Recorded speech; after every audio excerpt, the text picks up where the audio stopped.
Nós vamos estudar agora uma carta que eu vou dizer para vocês. Essa carta que Jesus ditou, vamos dizer assim, para o apóstolo João, é uma carta pesada. Talvez a mensagem hoje faça com que você fique com medo, talvez, que te estremeça aí na poltrona. E para você que está nos assistindo, com certeza, essa mensagem vai mexer com você, como mexeu comigo. Eu quero convidar os irmãos a abrir a Bíblia no livro de Apocalipse, no capítulo 3. Vamos iniciar agora a leitura da quinta carta. Já é o 6º episódio da nossa série, restando apenas mais 2, a carta a Filadélfia e a carta para Laodiceia. Hoje nós vamos ler a carta à igreja em Sardes. Capítulo 3 de Apocalipse, no verso 1, a minha versão diz o seguinte: Ao anjo da igreja em Sardes escreve: Estas coisas diz aquele que tem os 7 Espíritos de Deus e as 7 estrelas. Conheço as tuas obras, que tens nomes de que vives e estás morto. Sê vigilante e consolida o resto que estava para morrer, porque não tenho achado íntegras as tuas obras na presença do meu Deus. Lembra-te, pois, do que tens recebido e ouvido, guarda-o e arrepende-te, porquanto, se não vigiares, virei como um ladrão, e não conhecerás de modo algum em que hora virei contra ti. Tens, contudo, em Sardes umas poucas pessoas que não contaminaram as suas vestiduras, e andarão de branco junto comigo, pois são dignas. O vencedor será assim, vestido de vestiduras brancas, e de modo nenhum apagarei o seu nome no livro da vida. Pelo contrário, confessarei o seu nome diante de meu Pai e diante dos seus anjos. Quem tem ouvidos, ouça que o Espírito diz às igrejas. Quem entendeu todo o relato da carta? No primeiro século, quando o presbítero recebeu a carta, o presbítero da igreja de Sardes, e quando ele leu a carta para a igreja, pergunto para vocês, a igreja de Sardes entendeu a mensagem, sim ou não? Sim, com certeza. Por quê? Eu tenho falado isso. Porque ela estava inserida num contexto histórico, estava inserida no contexto cultural daquele momento em que João escreve a carta. Então veja, se você observar todas as cartas até agora, vem de um decrescente, uma queda. As igrejas elas estão piorando. E lembra que também eu falei para vocês que uma possível interpretação das cartas, elas representam períodos históricos. E nós chegamos aqui num período muito triste da igreja. Enquanto no período de Tiatira, quando a igreja ela se envolve com o paganismo, nós chegamos agora numa escuridão quase total do cristianismo, onde o cristianismo estava quase morrendo. Okay? Esse período nós podemos datar do ano 1517 até o ano 1755, alguns dizem 1798, eu não vou firmar uma data para vocês, mas é mais ou menos esse período, que tem as características que essa igreja tinha no passado. Mas vamos lá, Sardes, o que significa o nome Sardes? Existem alguns significados, mas o que eu mais encontrei, que os teólogos dizem, literalmente significa aqueles que escaparam. Ou, quem sabe, vamos tentar melhorar essa tradução, podemos dizer o seguinte: o remanescente, o povo que sobrou. Entende? O povo que sobrou. Por que isso? Vocês vão entender ao longo da história aqui, ao longo da mensagem.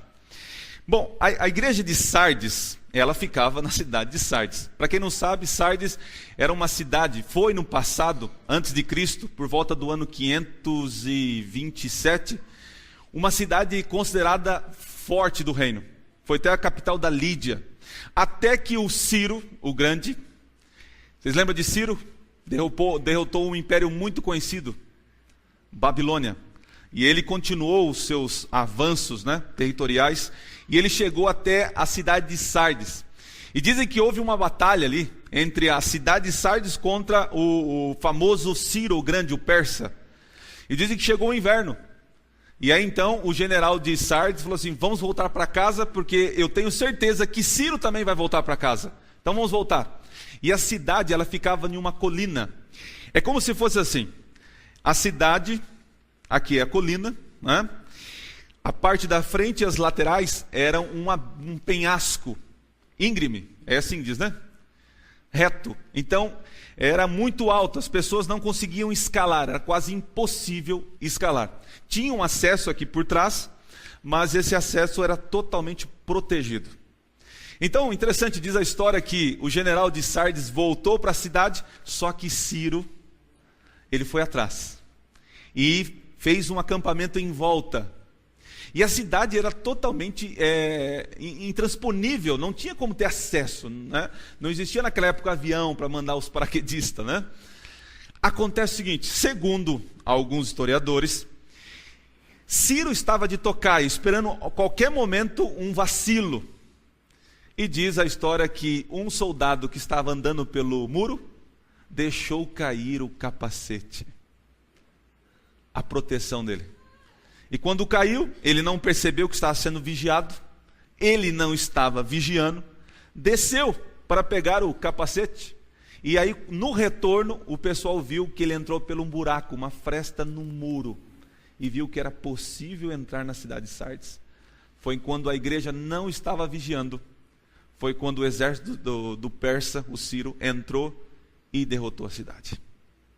Isso aconteceu 2 vezes. Uma outra oportunidade, já no ano 200 depois de Cristo, não, antes de Cristo, com Eutílico Epifânio III, um grego. Ele consegue entrar também, mas ele consegue escalar as paredes. Olha só, a tecnologia aumentou, né? A esperteza também, e ele conseguiu escalar e derrotou mais uma vez a cidade de Sardes. Sardes, quando olhava para o passado, era uma cidade magnífica, só que depois das invasões, perdeu todo o prestígio do império. Bom, hoje o título da mensagem é um convite ao reavivamento. O que é um reavivamento? O que é reavivar uma pessoa? É trazer a pessoa de volta ao quê? A vida. E aqui tem tudo a ver. Esta é uma igreja morta, vocês vão perceber, mas Jesus está chamando esta igreja para a vida. Acompanhe comigo. Verso 1. Estas coisas diz aquele que tem os 7 Espíritos de Deus e as 7 estrelas. Para quem não sabe, o 7 Espírito representa a plenitude do Espírito Santo. Você vai encontrar no capítulo 4 aí da sua Bíblia, de Apocalipse, no verso 5, você vai encontrar uma referência, é a terceira referência dos 7 Espíritos. Diz assim: do trono saem relâmpagos, vozes, trovões, diante do trono ardem o quê? 7 tochas de fogo, que são o quê? Os 7 Espíritos de Deus. Você sabe que o 7 tem uma representação de perfeição na Bíblia. E você precisa notar que no capítulo 4 é a visão do trono de Deus. No capítulo 5 é quando Cristo agora é entronizado e ele recebe toda a autoridade no céu e na terra. Isso é depois da sua morte e ressurreição. Então no capítulo 5 tem uma informação interessante. Vão comigo no verso 6. No final do verso ali, diz o seguinte: ele tinha 7 chifres, bem como 7 olhos, que são os 7 Espíritos de Deus, que fazem o quê? São enviados por toda a terra. Quando Cristo é entronizado no céu, ele recebe toda a autoridade no céu e na terra. Quem é enviado para a terra? O Espírito Santo. Isso você vai encontrar em Atos capítulo 2, verso 3. Isso é bom você anotar na Bíblia. Atos capítulo 2, verso 33. Pedro vai explicar o que aconteceu, porque no capítulo 2 fala do derramamento do Espírito Santo. E no verso 33 de Atos, capítulo 2, diz o seguinte: exaltado, pois, a destra de Deus, tendo recebido do Pai a promessa do Espírito Santo, fez o quê? Derramou isto que vedes e ouvis. Então, quando Cristo é entronizado no céu, o Espírito Santo desce. Então, nós não temos dúvidas que esse Espírito, esses 7 Espíritos, representam a plenitude do Espírito Santo. E por quê? Aí vem a perguntinha. Por que Jesus se revela com aquele que tem os 7 Espíritos e tem as 7 estrelas na sua mão direita? Vocês lembram que eu já expliquei o que significa ter as 7 estrelas na mão direita? Representa que Jesus cuida de quem? Das igrejas, dos seus líderes, certo? Com um braço direito, né? Com a destra fiel. E por que Jesus se revela dizendo que tem os 7 Espíritos? Romanos capítulo 8, verso 11. Nós teremos uma pista aqui. Romanos 8, versinho 11. Romanos 8, verso 11. Sempre deixe marcado em Apocalipse, ok? Na minha versão diz o seguinte: se habita em vós o Espírito daquele que ressuscitou a Jesus dentre os mortos, esse mesmo que ressuscitou a Jesus Cristo dentre os mortos, vivificará também o vosso corpo mortal, por meio do seu Espírito em que vós habita. Então, quem que pode trazer a vida a um morto? O Espírito Santo. Perceba? Aqui está dizendo que foi o Espírito Santo que trouxe a vida a quem? Jesus. Então Jesus está dizendo assim: eu sou aquele que possuo autoridade para enviar o Espírito e te ressuscitar. Sardes está morto, está morta, né? Vamos ver isso, Apocalipse 3. Vamos continuar nosso estudo.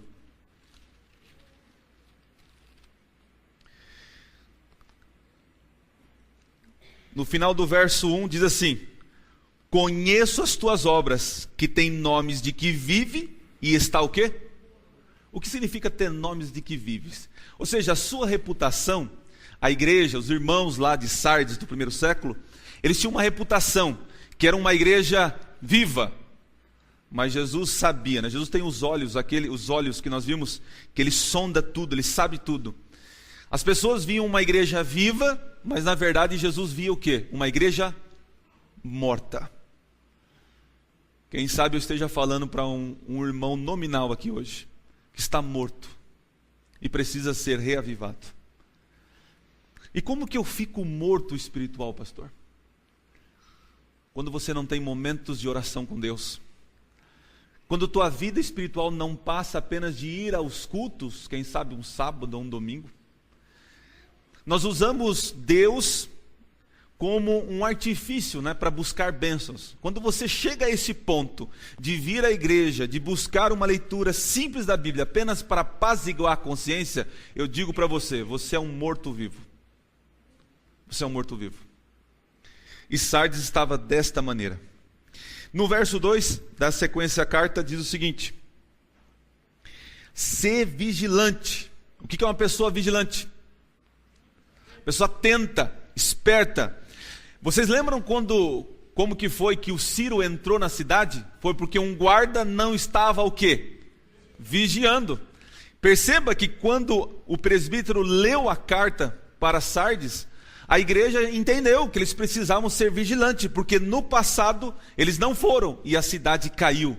E para que as muralhas espirituais não caiam, não sejam transponíveis, precisamos ser vigilantes.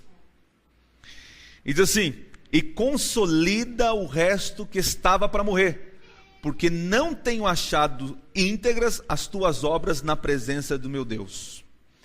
Então olha só, Jesus está dizendo para a igreja: igreja, vigie, cuide daquilo que você tem. E além de cuidar do que você tem, se cuidar, você deve cuidar de quem? Dos outros. Uma maneira interessante de vigiar, olha só, eu sou um guarda, estou vigiando uma muralha. Pergunto para vocês, é vantagem me proteger, sim ou não? Ser vigiante contra a minha própria o risco de vida, minha segurança, é importante. Mas para um vigia, qual a maior função do vigia? É se proteger ou proteger os outros? Os outros. Vocês estão percebendo que quando eu me policio, me vigio, é bom, você deve fazer isso. Você deve lutar contra a sua carne com os maus que o mundo te oferece. Mas Jesus está dizendo que se você quer ressuscitar, e se você está querendo morrer, Ele diz assim, cuida da tua vida, mas ajude o teu irmão. Uma das disciplinas espirituais da vida cristã é pregar o Evangelho, é amar o irmão, é ajudar, trazer ele para a igreja. E vocês sabem que quando você cuida de alguém, quando você está ali amando o próximo, estendendo a mão, ajudando, pergunto para a igreja, não é bom para nós? Então fica a dica para você, está morto espiritualmente? Som. Se você está morto espiritualmente, cuide de ti e também dos teus irmãos. Nós estamos vivendo um momento assim, um momento de apatia, em que as pessoas estão mais interessadas em si próprio. Eu vou à igreja para assistir um culto, quero ter a melhor mensagem musical, quero ter um ambiente gostoso com ar-condicionado, quero ter poltronas macias, quero ganhar todos os brindes que o pastor sorteia. Nós pensamos sempre em nós. E assim é normal quando você vai fazer uma oração. Senhor, abençoa a minha vida, Senhor, abençoa o meu trabalho, Senhor, abençoa a minha família, Senhor, abençoe as minhas coisas. Até na oração nós somos egoístas. E eu aprendi um antídoto para perder o egoísmo. Nos meus momentos com Deus, eu gasto mais tempo orando pelos irmãos, pelos outros, do que para mim. Isso tem me ajudado a me preocupar com as pessoas. Está aqui um segredo para você, coloque em prática. E diz o seguinte, Jesus, ele diz o seguinte, não tenho achado íntegras as tuas obras na presença do meu Deus. E olha que interessante,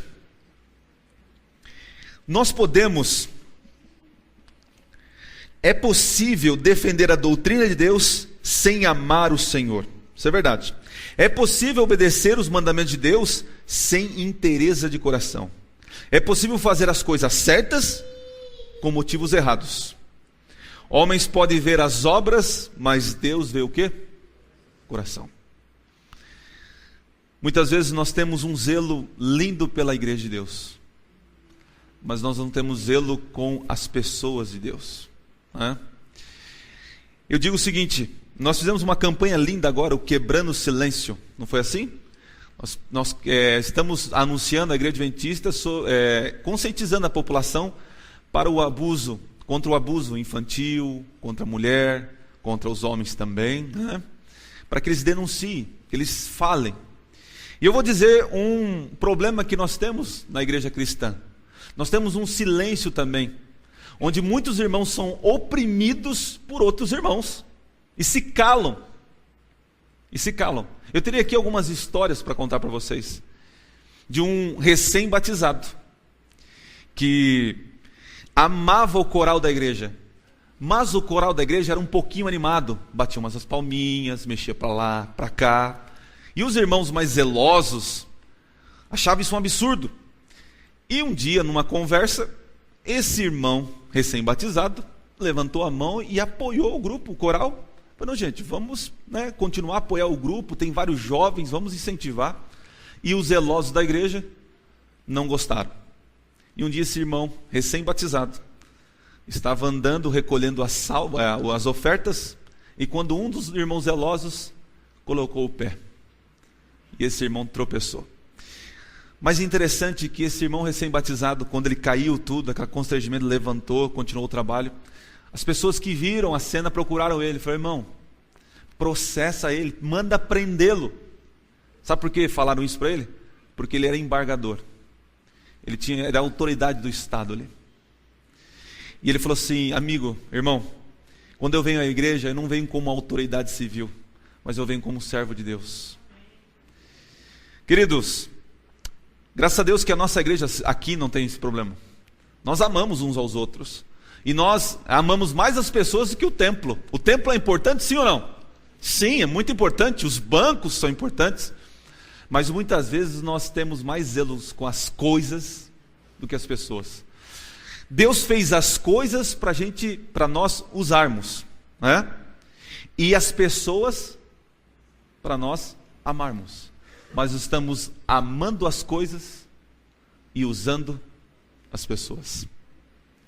Vamos continuar a leitura, o que Jesus tem para nós aqui. No verso 3 diz o seguinte: lembra-te, pois do que tens recebido e ouvido, e faz o quê? Guarda e arrepende-te. Aqui tem uma palavra, né? Uma frase, lembra-te. É uma expressão comum para nós aqui. Aqui a igreja de Sardes está sendo convidada a lembrar do passado, lembrar das suas vitórias, do seu glamour, lembrar das suas bênçãos, porque na época que essa igreja recebeu a carta, por volta ali do ano 90, podemos dizer assim, a cidade já era uma cidade fraca, é uma cidade sem glória, uma cidade que já foi destruída 2 vezes, foi invadida. Mas Jesus estava dizendo o seguinte: lembra-te do que você ouviu, lembra do evangelho que um dia você ouviu, do teu momento, do teu primeiro amor. Na Bíblia nós encontramos algumas passagens que diz, lembra-te.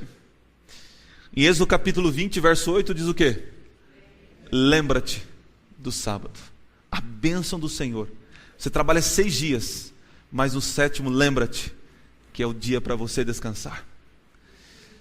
Você vai encontrar também em 1 Coríntios no capítulo 11, Jesus pede para que eu e você façamos a cerimônia, a Santa Ceia, porque toda vez que nós fizermos a Santa Ceia, nós vamos estar lembrando do quê?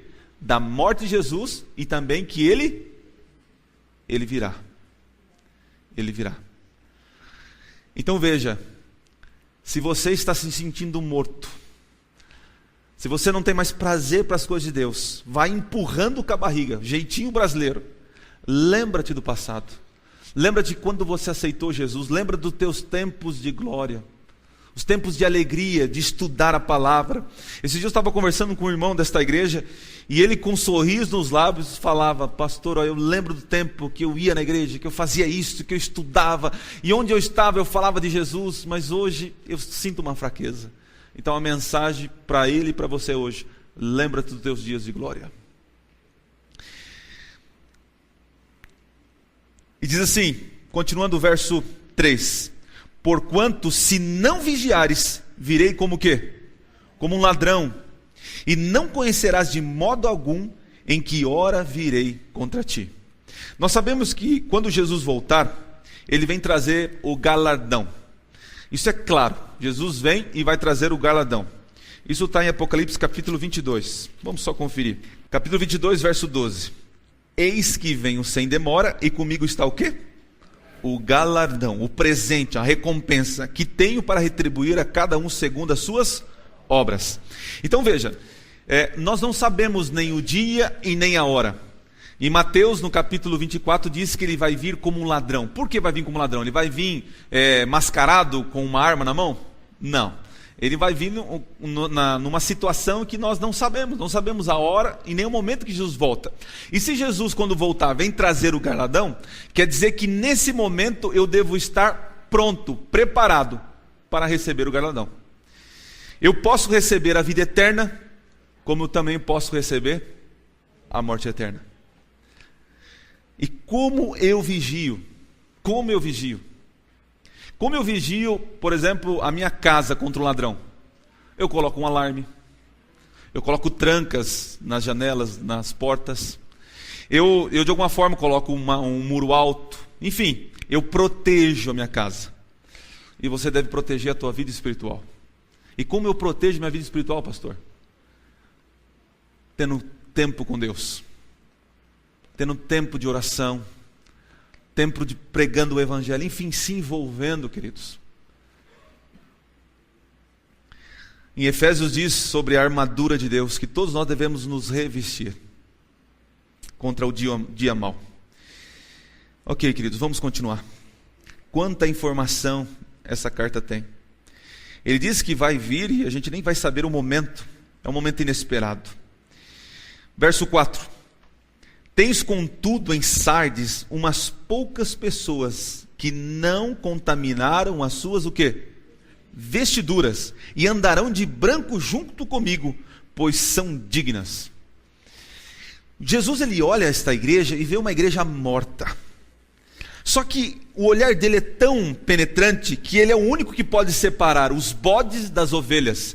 É o único que pode separar o trigo do joio. Então ele olha para essa igreja morta, mas ele vê esperança nessa igreja. E ele vê um grupo, um remanescente, aqueles que escaparam.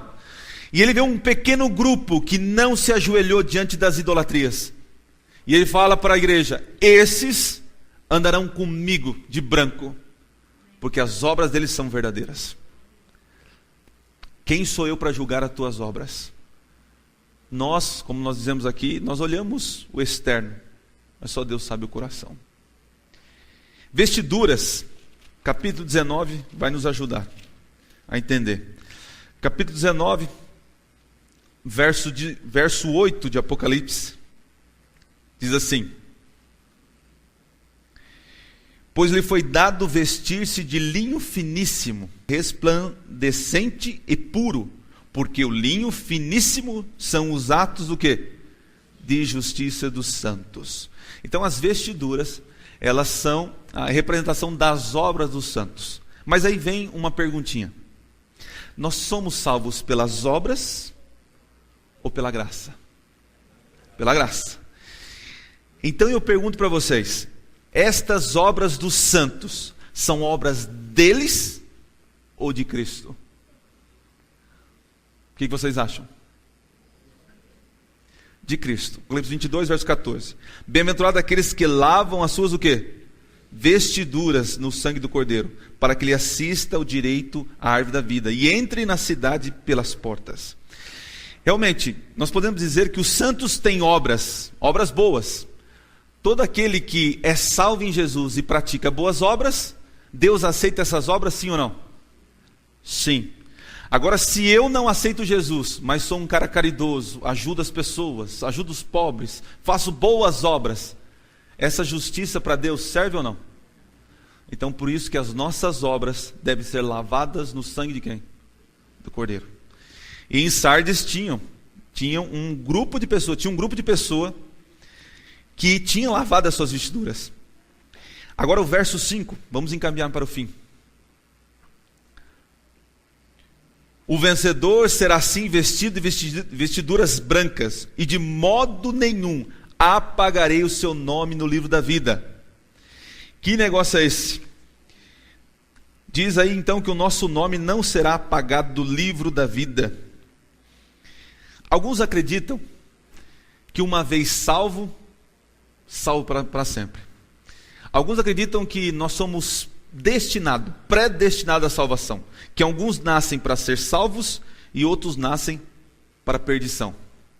Mas quando eu leio este verso, Jesus está dizendo que haverá a possibilidade que do meu nome que está escrito no livro da vida seja o quê? Apagado. Então cai por terra essa teoria, que se um dia que nós entendemos que quando nós descemos as águas, fomos batizados em nome do Pai, do Filho e do Espírito Santo, o nosso nome é escrito aonde? Vida a vida.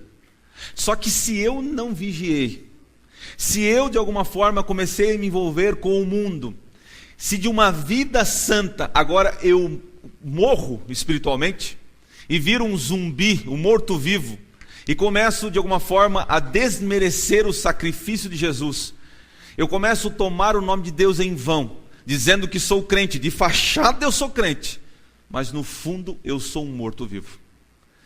Eu posso perder o meu nome, ser riscado o meu nome do livro da vida, sim ou não? Com certeza.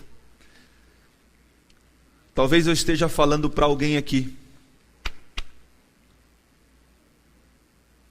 que está pensando em desistir. Talvez eu estou falando aqui para alguém que está vivendo uma vida de fachada. Talvez eu estou falando para alguém que pensou assim, mas puxa vida, mas cristianismo é isso? Eu quero emoção, eu quero diversão. Talvez eu esteja falando para alguém aqui que não está encontrando alegria aqui. E veja, uma pessoa morta não tem alegria. Uma pessoa morta, ela é fedida. Uma pessoa morta, ela é imóvel. Uma pessoa morta, ela não vê a situação, ela não consegue ver a alegria. É um defunto que por si só não pode acordar. E tem muitos defuntos tentando se levantar por suas próprias forças. E talvez pense assim: não, eu vou sair da igreja hoje, não vou fazer mais isso, não vou fazer aquilo, eu vou fazer isso, vou fazer aquilo. Não tente fazer isso. Você será um defunto ativo. O único que pode te ressuscitar espiritualmente é o Espírito Santo. É Ele que realiza tanto o querer como o efetuar. Você deve sair desta igreja hoje com o intuito assim: Senhor, ressuscita a chama do Evangelho no meu coração. Que a tua vontade seja forte, latente ao meu coração. E que eu tenha vontade, que eu busque, Senhor, me dá força, porque por mim mesmo eu sou um fétido, eu sou um moribundo. Por mim mesmo eu não consigo. Eu digo isso porque eu muitas vezes me senti um moribundo. Era uma semana me esforçando, tentando guardar mandamento, tentando fazer as coisas, e nunca ressuscitava. A partir do momento que eu desci ao chão e falei: Senhor, está aqui um defunto que quer reviver, e só teu Espírito pode colocar alegria no meu coração. Eu sei o que é certo, mas faço o errado, e fico nessa luta miserável, e fica lutando dentro de mim uma natureza má e uma natureza boa, e isso é uma infelicidade total. Eu quero que o Senhor coloque vontade no meu coração. Mas é interessante que Deus não vai fazer um pozinho mágico assim, ó, plim, plim, plim, e você vai ser um santo. Não é assim. Deus vai começar a olhar o teu coração e ver se realmente você quer isso. Porque tem pessoas que pedem para Deus algo e esquece. Entreguei para o Senhor. Deus quer ver o quanto você tem desejo de mudar a tua vida mesmo. Deus vai agora, através das provas, Ele vai começar a reavivar a tua vida. Já viu aquela expressão: quanto mais reza, mais assombração aparece? Quando acontecer isso na tua vida, irmão, levanta a mão para o céu, porque o sofrimento é uma maneira que Deus tem para revivar o defunto.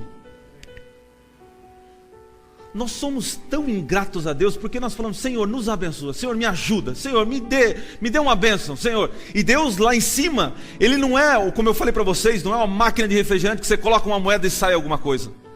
Ele vai olhar para você e falar: filho, eu vou transformar o teu caráter, eu vou te dar alegria. Assim como eu fiz com Paulo no sofrimento, eu levantei um apóstolo. Assim como eu fiz com Pedro, assim como eu fiz com meu filho, eu preciso fazer com você também.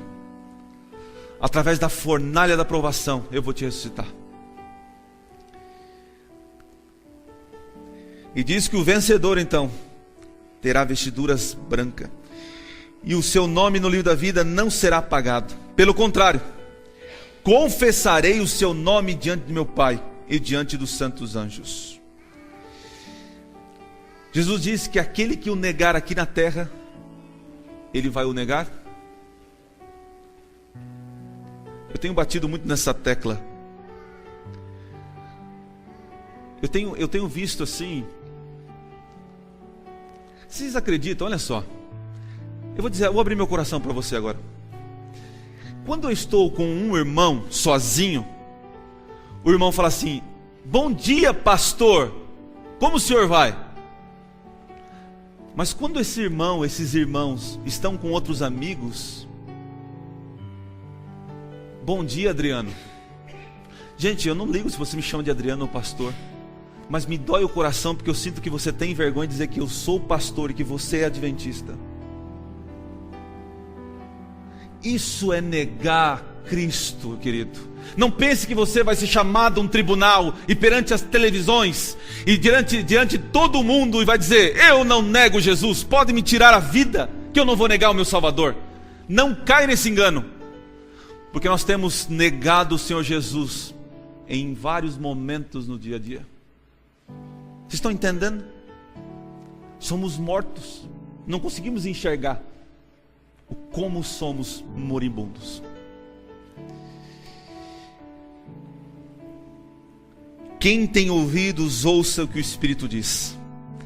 Essa frase está em todas as cartas. Você e eu devemos ouvir a voz do Espírito, e quando ouvirmos a voz do Espírito, seremos ressuscitados. Quero terminar lendo com vocês Ezequiel capítulo 37. O porquê a importância, né, do Espírito Santo na minha e na sua vida. Ezequiel capítulo 37 é uma das cenas mais temerosas do Antigo Testamento. Israel estava afundado na apostasia, um exército fraco, pequeno, não tinha condições de ser um povo vitorioso. E Deus agora chama Ezequiel e dá a ele uma visão. E ele vê um monte de moribundos, ossos secos, sequíssimos. Não havia solução para Israel, porque o exército, o povo estava morto.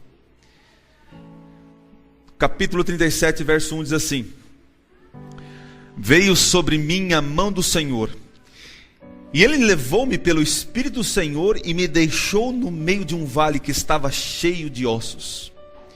E me fez andar ao redor deles. Eram muito numerosos na superfície do vale, e estavam sequíssimos. Então me perguntou: filho do homem, acaso poderão reviver esses ossos? Respondi: Senhor Deus, tu sabes. Disse-me ele ainda: profetiza a estes ossos e diz-lhes: ossos secos, igreja de Sardes, igreja de Goiorê, ouvi a palavra do Senhor. Assim diz o Senhor Deus a esses ossos: eis que te farei entrar o meu espírito em vós e vivereis. Porei tendões sobre vós, farei crescer carne sobre vós estenderei a pele, porei em vós o espírito e vivereis. E sabereis que eu sou o Senhor. E então profetizei segundo me fora ordenada. Enquanto eu profetizava, houve um ruído, um barulho de ossos que se batiam entre eles e se ajuntavam cada ossos ao seu osso. Olhei e eis que havia tendões sobre eles, e cresceram as carnes, e se estendeu a pele sobre eles, mas não havia neles o espírito. E então ele me disse: profetiza ao espírito, profetiza ao filho do homem, e diz-lhe: assim diz o Senhor Deus: vem dos quatro ventos, ó espírito, assopra sobre esses mortos, para que vivam. E o Espírito veio. A cena que Ezequiel viu, eu gostaria de ter visto. Um vale sem esperança, morto, agora transformando num exército vitorioso. Deus queria fazer de Sardes uma igreja vitoriosa. Deus estendeu a chance a Sardes, e Deus estende hoje para mim e para você a chance. Como eu disse, como a Bíblia diz, nós devemos vigiar. Não sabemos o dia e a hora, não sabemos como será essa semana, mas sabemos que se estivermos com o Senhor vigiando, nós receberemos o galardão da vida eterna. O convite dessa noite é para que você seja reavivado, mas para isso você precisa querer ser guiado pelo Espírito de Deus. Ser guiado pelo Espírito de Deus é ouvir a voz e obedecer. Quando Deus falar assim: filho, para de falar isso, pare. Filho do homem, para de comer isso, não é bom para a tua saúde, pare. Filho do homem, seja mais amoroso com tua esposa. Ô filho, dê atenção para o teu filho. Ô filho, está na hora do culto, vamos para a igreja. Você tem horário no trabalho, tem horário comigo também.